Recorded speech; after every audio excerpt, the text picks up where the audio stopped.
Assalamualaikum warahmatullahi wabarakatuh. Hai guys, kita ketemu lagi dalam praktikum elucidasi struktur senyawa organik. Dalam hal ini kita akan masuk ke spektroskopi inframerah.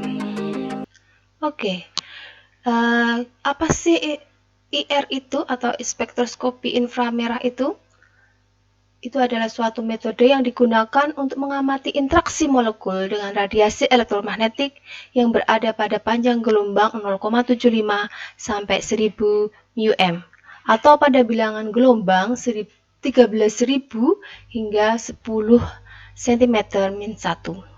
Oke, lanjutkan ya. Metode ini meliputi teknik serapan, absorption, teknik emisi, emission, teknik fluoresensi atau fluorescence. Oke, kita lanjut ya guys.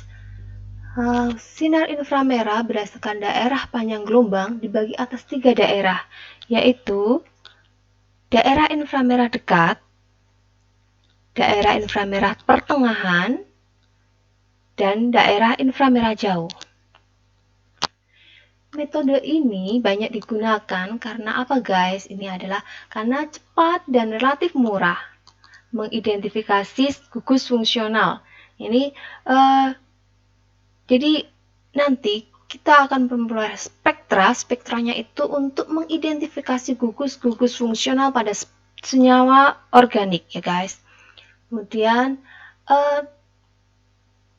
khas dan dapat menyajikan fingerprint atau sidik jari. Karena ini senyawa, jadi spektrum inframerah yang dihasilkan oleh suatu senyawa adalah khas dan oleh karena itu dapat menyajikan sebuah fingerprint untuk suatu senyawa organik ya guys. Atom-atom di dalam suatu molekul tidak dapat diam ya guys, melainkan bervibrasi atau bergetar terus. Nah, ada beberapa vibrasi di dalam senyawa organik.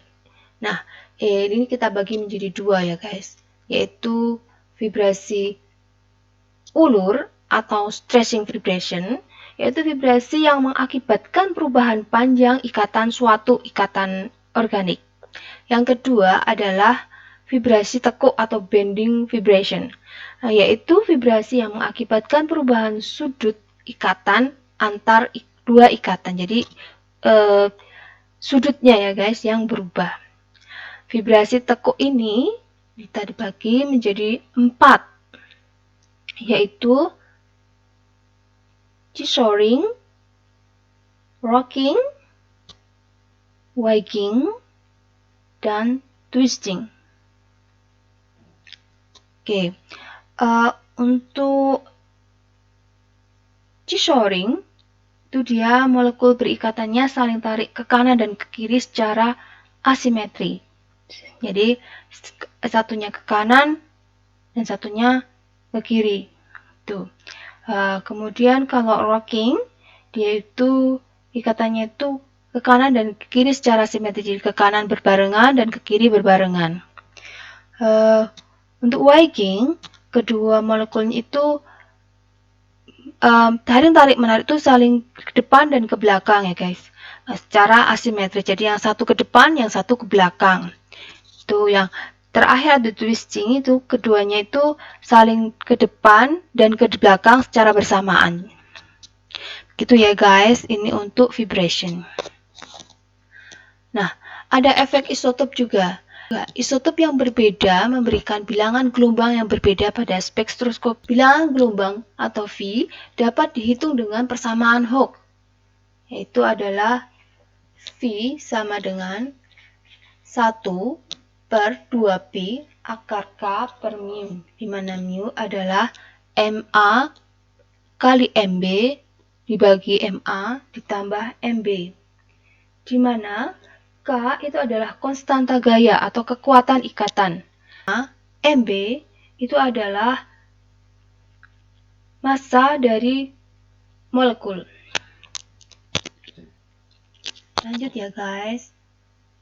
Jadi secara singkatnya, spektrum inframerah ini didapatkan dari vibrasi ikatan pada senyawa organik. Kegunaannya untuk mengidentifikasi gugus fungsi pada senyawa organik. Spektrofotometer inframerah pada umumnya digunakan untuk menentukan gugus fungsi suatu senyawa organik. Selain itu, juga untuk mengetahui informasi struktur suatu senyawa organik dengan membandingkan daerah sidik jari atau fingerprint. Pada spektra IR, satuan frekuensi yang digunakan pada garis horizontal aksis dinyatakan dalam bilangan gelombang, yang diidentifikasikan sebagai banyaknya gelombang dalam tiap satuan panjang. Jadi 1 per satuan panjang, 1 per cm, gitu ya guys. Oke, untuk bilangan gelombangnya beserta intensitasnya dapat dilihat pada Paduan Praktikum Elusidasi Struktur Senyawa Kimia halaman 9. Untuk lebih jelasnya itu ya guys, ini hanya sepintas aja. Oke, saya akan bahas daerah-daerahnya saja ya guys. Saya bagi jadi 4 daerah. Yang pertama itu daerah ulur hidrogen, yaitu di daerah 3700 sampai 2700 cm-1. Nah, di dalam vibrasi ulur atom hidrogen dengan atom lainnya, ini terjadi beberapa absorpsi ya guys.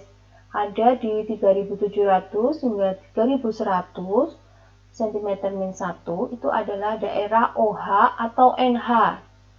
Kemudian di 3000 hingga 2850 itu ada CH alifatik. Sedangkan di 3300 itu adalah C rangkap 2. Untuk karbonil aldehid, gugus karbonil aldehid, hidrogennya ada memberikan puncak pada 2745 hingga 2710. Nah, untuk yang kedua ya guys, itu adalah ikatan rangkap 3. Ikatan rangkap 3 ini ada di 2700 hingga 1850 cm-1. Nah, gugus-gugusnya contohnya adalah CC atau CN. Kemudian pada daerah ikatan rangkap 2, yaitu di 1950 hingga 1550 cm-1. Gugus-gugusnya ini dapat seperti aldehid, asam, amonia, karbonat. Nah, semuanya itu mempunyai puncak pada 1700. Sedangkan ester, halida-halida asam, anhidra-anhidra asam pada serapan 1770 hingga 1725. Kemudian untuk C rangkap 2 dan CN rangkap 2 itu terletak pada 1690 hingga 1600 cm-1. Oke, untuk daerah yang keempat yaitu daerah sidik jari ya guys, itu di bawah ya. Daerah sidik jari itu adalah 1500 hingga 1700 cm-1. Nah, ini dia ada di daerah ini untuk memastikan saja ya guys, suatu senyawa organik membandingkan dengan perbandingannya. Nah, ini saja daerah-daerah untuk mengidentifikasi suatu gugus fungsinya ya guys. Oke, langkah-langkah interpretasi datanya yang pertama itu kalian harus mencari spektrum yang tajam dan jelas dulu. Kemudian yang memiliki intensitas yang tepat. Kemudian lanjut yang kedua yaitu senyawanya harus berasal dari yang murni. Dan yang ketiga, spektrofotometernya harus dikalibrasi sehingga akan menghasilkan pita atau serapan pada bilangan gelombang yang tepat. Kemudian yang keempat, metode penyiapan sampel harus dinyatakan. Jika digunakan pelarut, maka jenis pelarut, konsentrasi, dan tebal sel harus diketahui. Nah, contoh dari analisis serapan pada spektra TIR ya guys pada halaman 10. Kita lihat di 2850 hingga 3000 itu adalah alkana, CH alkana. Kita lihat alkananya alkana apa? Oh, di 1600-an, 1200 terdapat CH3. Kemudian ada CH2 atau metilen di sana. Terus di 3000-an terdapat CH alkena. Alkena apa itu? Di 1600-an ditunjukkan serapannya juga. Ini daerah sidik jari ya guys. Terus kita cek lagi. Di 3000-an terdapat CH aromatis. Aromatisnya itu bentuknya apa? Kita lihat. Yaitu ada CC aromatik juga di 1600. Aromatiknya disubstitusi.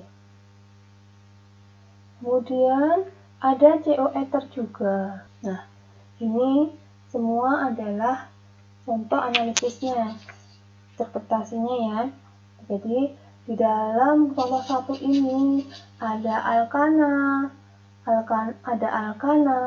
alkananya adalah metil dan metilen.